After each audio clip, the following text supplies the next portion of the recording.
హిమాచల్ ప్రదేశ్ను ఆకస్మిక వరదలు ముంచెత్తాయి. కొన్ని రోజులుగా కురుస్తున్న భారీ వర్షాలకు కొండ చర్యలు విరిగిపడ్డాయి. నదుల్లో ప్రవాహం పెరిగింది. నదులు ఉగ్రరూపం దాల్చడంతో మెరుపు వరదలు సంభవించాయి. ఆకస్మిక వరదలకు హిమాచల్ ప్రదేశ్లో 8 మంది మృతి చెందారు. 53 మంది గల్లంతయ్యారు.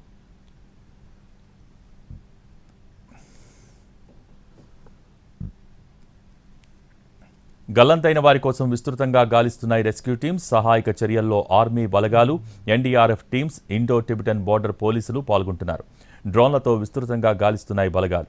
బాధితులను రక్షించేందుకు తాత్కాలిక వంతెనలు నిర్మిస్తున్నాయి ఆర్మీ బలగాలు.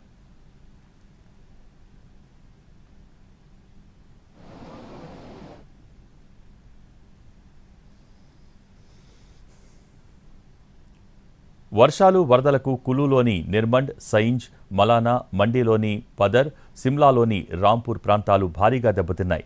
3 జిల్లాల్లో 5 చోట్ల మెరుపు వరదలతో అపార నష్టం జరిగింది. పలుచోట్ల భారీ భవనాలు సైతం దెబ్బతిన్నాయి.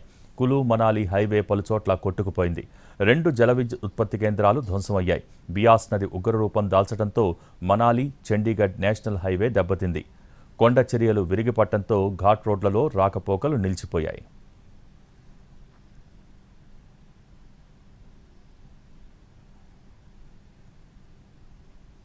వర్షాలు, వరదలు, కొండచర్యలు విరిగిపడుతూ ఉండడంతో హిమాచల్ ప్రదేశ్ సర్కార్ అప్రమత్తమైంది.